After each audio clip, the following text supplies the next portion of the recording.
Honourable Member for Lac St. Anne Parkland. Yes, thank you, Madam Speaker. And to my colleague, you're a tough act to follow, my friend, and God bless you. I love everything you said. And to the other members that have stood here today and talked about it, and to the Premier and to the Minister for my recent appointment. I will do my utmost best to serve the province and to serve the legal firearms owners being appointed to the Alberta Firearms Committee. So to the Minister of Environment and Parks, thank you for bringing this motion forward.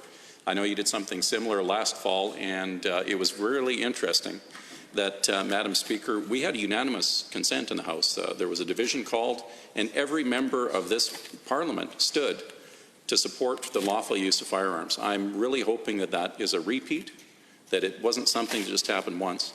I was on a podcast, and it's kind of a new thing for me to be invited to these, and it was a tough act to follow, again, similar to the member from Airdrie Cochrane.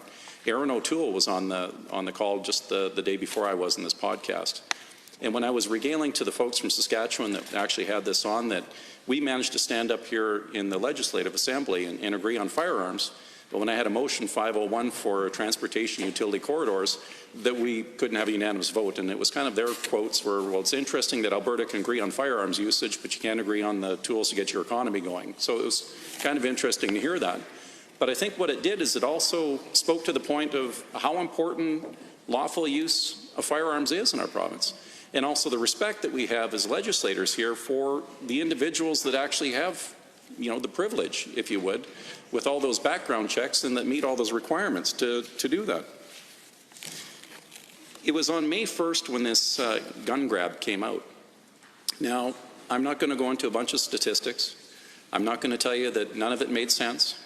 I'm not going to tell you that they took a bunch of firearms that literally were innocuous at best, that were used for hunting and sport shooting, that weren't even restricted firearms, and put them over to the prohibitive column. I'm not going to tell you about the actions of them, whether it's a bolt action or a semi-auto action, because that's been spoke ad nauseum. I'm not going to tell you about the calibers of them, the actual cartridges, because none of it makes sense.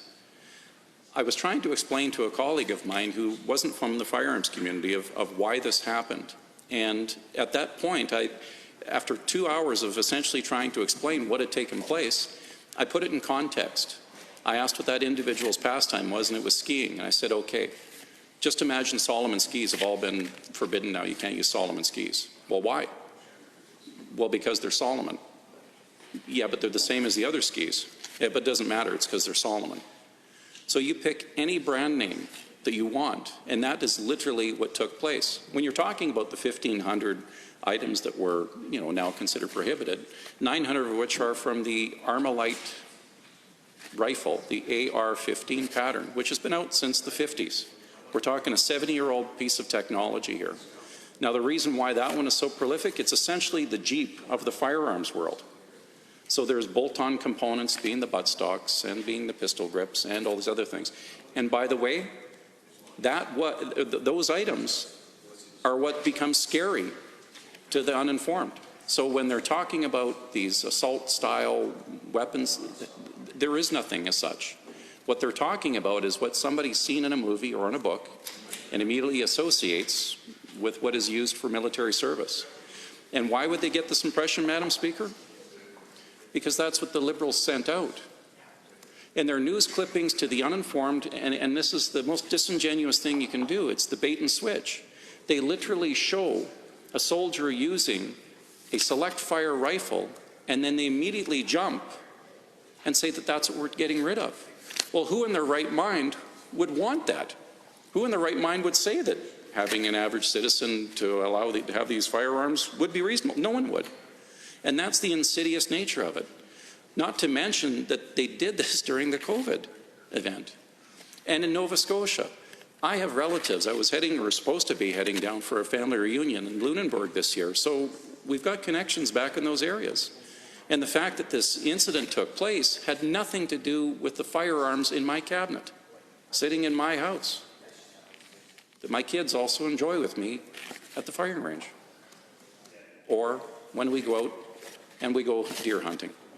It had nothing to do with that. It had everything to do with a person that had a mental state that was not allowed to have these firearms. 3 of which of the firearms were brought from the States, and arguably it could be said that the one firearm that was of Canadian source was taken from the RCMP officer. None of the things that they're proposing would have stopped this. So when I met with those individuals on May 3rd out in my area, there was 2 guns to the Canadian Historical Arms Society and the Alberta Fish and Game Association presidents, 2 of which were ladies that had just taken up the sport. One lady had give a very heartfelt thing of how she got into the firearms community. It was literally back in the 80s. She had said that the only way that they would get meat on the table is if their dad got that moose every year. And that same dad, given these current circumstances, wouldn't be able to use his firearm to do that because it would have made that list. I had service members there that had served over 36 years in the Canadian military, now that were not deemed responsible enough citizens to be able to do what they do for a pastime, what they do for a hobby. We have members from the firearms manufacturing community. You talk about economic diversity. These are folks that have machinist skills. They've worked in directional drilling. They've done a bunch of things. They started their own businesses, that Alberta drive, that entrepreneurial spirit. Again, coming back to that idea that you have the Jeep of the world and they're building components, either those platforms or components for them, or the other guy like from EM Long Range, high caliber rifles that are designed for sport shooting and reaching targets out to 2 miles.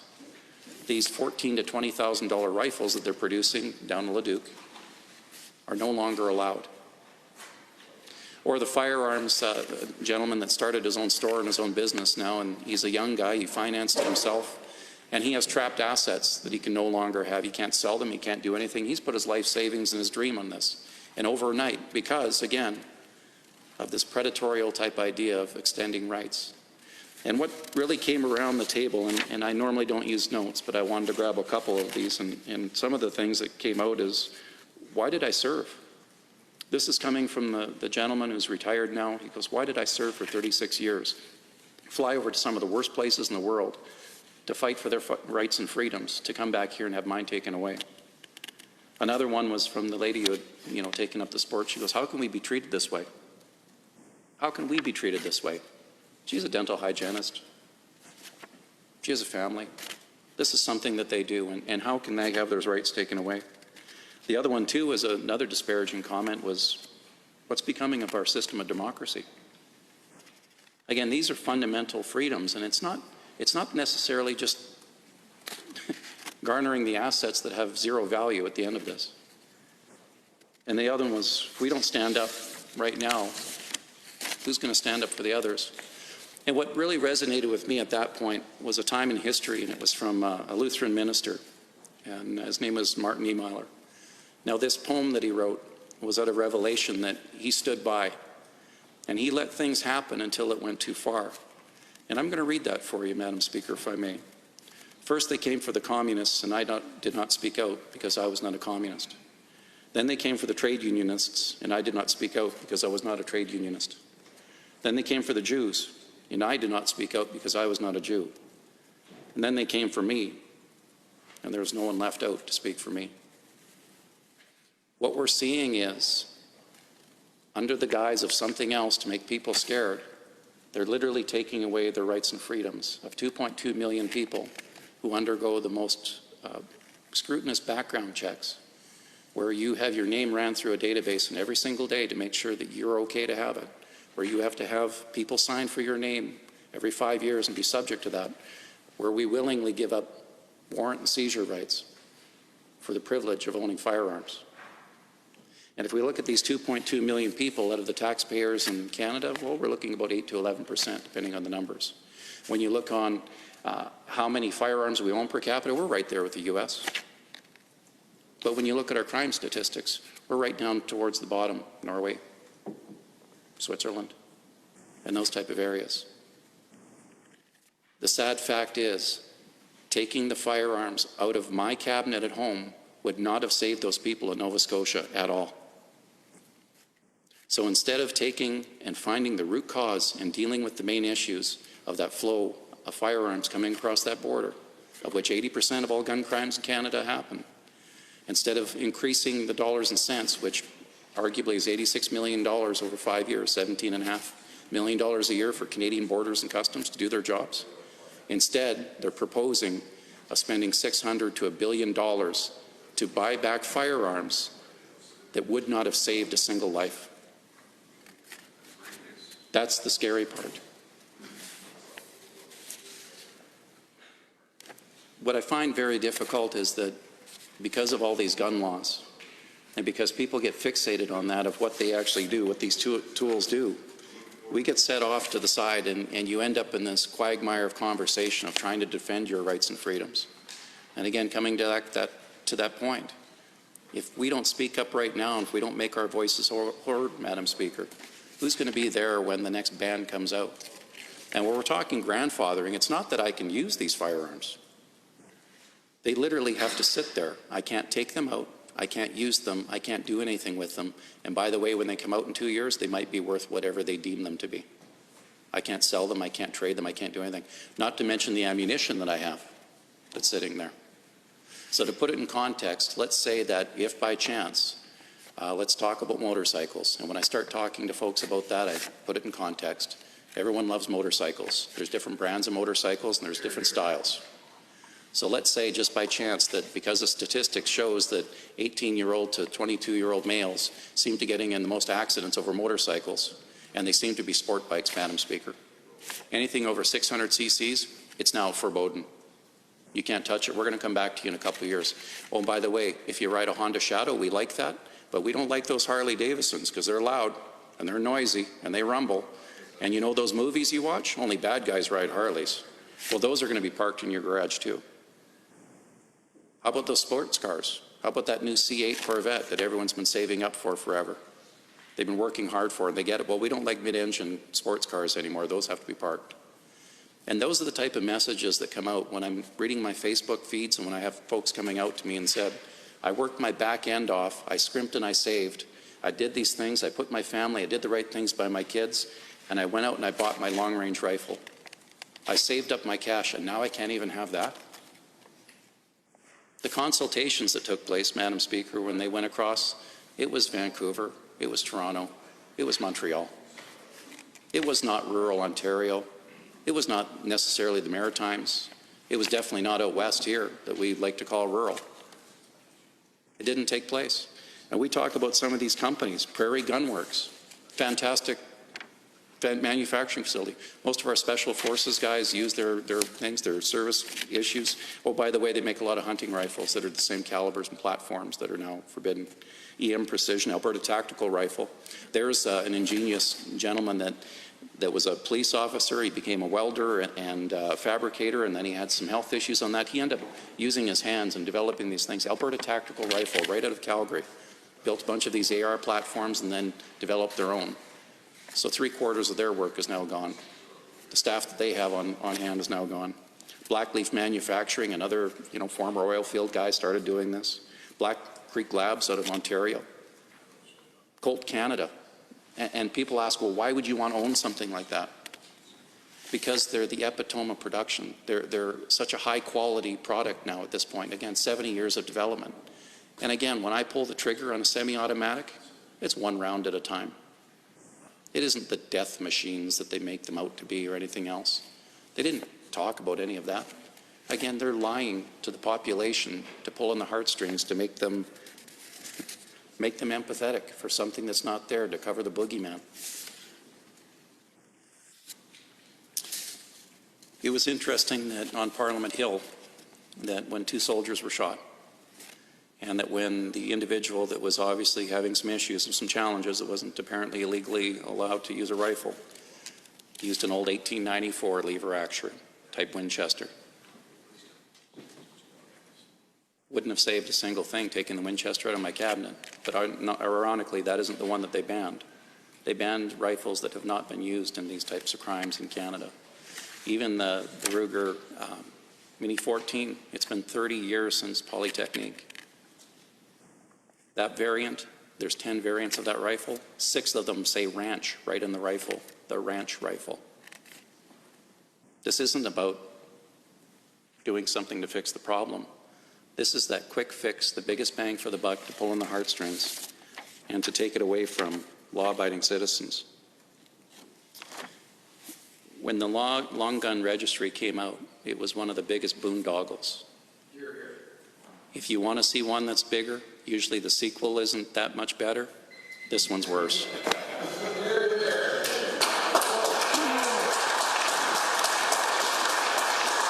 member, Standing Order 2928 is available. I see the Honourable Member for Cardston Siksika. Madam Speaker, I was enthralled by those remarks. It's unfortunate that the member from Lac St. Anne Parkland was cut off and ran out of time. I would love to hear the rest of that story and talk about sequels. The Honourable Member for Lac St. Anne Parkland. I'm sorry, I missed a part of that. I have that bad left ear. But what I would like to do is, you want more? Okay, here we go. So the sequel. So the long gun registry was a debacle from day one. They spent over $1 billion on this. They had a bunch of folks working rigorously around the clock to do nothing. Literally is what happened. And the Canadian taxpayers took it right in the rear tailgate again on that one, Madam Speaker. Now this one, it does essentially the same thing. It was such a bad plan, they decided to do it again. Now here's what's really crazy. So you got the 1,500 rifles they're talking about. Well, do you realize there's at least 2 more types that have came out since then? 2 more rifles that I know of. Well, actually, one's a semi-automatic shotgun that was never made the list, but now the FRT, the actual firearms registration certificate that goes with it, the type rating, the Typhoon shotgun now is also part of that. And one of the reasons why they cited of it, Madam Speaker, it's the buttstock. So literally the part you put up against your shoulder when you're firing your weapon, your firearm, well, that's bad because it's the same one that can go on an AR-15 or many other types of variants. And it's got this thing called a pistol grip. Well, that's bad too. And the forearm, the foreguard, well, it looks the same. So now that one's gone. Now, here's another one that hit the list. And I couldn't believe it when I talked to the gun shop owner that made me, that's in my neighborhood, and we've had lots of dialogues. He made me aware of this one. It's not one that I have in my cabinet, and I don't normally down-talk a gun. But it's a little Ruger, or not a Ruger, I should say. It's a little Mossberg 450T. I don't even know the model number. Essentially, it's one of the least valued firearms you'd want in your cabinet. It's around $100, $120. It literally is for plinking tin cans with hardly any accuracy. And the reason why this one became, and it's a .22 caliber, so one step up from an air rifle, it became foreboding because it has a pistol grip and it has a handguard and a buttstock that looks like an AR. Now the ironic part on that, it has nothing to do with the caliber, it has nothing to do with the action, it has all about appearance. So when we're going to spend all this time and effort to make how many Canadian citizens, how many Albertans, criminals overnight, and an RCMP officer had told me, a former officer, he says, I served for a number of years dealing with bad guys. This isn't going to do a thing. The bad guys are always going to have guns. And what's going to happen is all the good guys will never have them again. And all you're doing is making good people into bad guys. He says, I've served all my life, been on the right side of the law, and now that I'm retired, he says, by this gun ban, by definition of it, I'm guilty until I hand over my firearms. Because again, with the long gun registry, they don't know where any of this stuff is at. So they're going to jump up and down and claim victory because they got some. They don't know how much they spent on it, where it went, and those poor Canadian borders and custom guys aren't getting any more cash to help them fight the bad guys, to fight the good fight. The other one that they did, which was wild, we'd mentioned that the First Nations folks are exempt from this. So you've actually put something that's literally a racist act. It's going back not just for the intent of sustenance, it's literally taking a demographic and setting us apart. Where have we ever done that in our history of a country? Well, not on the good side of the fence, because we've progressed since then, haven't we? Or have we? So this is the Wayback Machine. You're seeing items that are starting to take you back to a place where we should never go. If they're already admitting that these things are used for sustenance and sport shooting, then they shouldn't have been on the list in the first place. That's one of the items of the Order in Council. So by definition, they're even going against their own things. The fact that I can't have a nice cup of Black Rifle coffee anymore, because coffee beans are bad. And those coffee beans, Madam Speaker, were made to caffeinate the most people in the least amount of time. So they must be bad compared to Nabob, which will only get several people caffeinated. But apparently these ones, you can get 600 coffee beans per minute coming out of it. Like, you can't make this up. A website now is a restricted firearm. An airsoft rifle. So airsoft rifles were developed over in Japan because they weren't allowed to have real firearms. So they had plastic shooting pellet guns. Those are bad. Oh,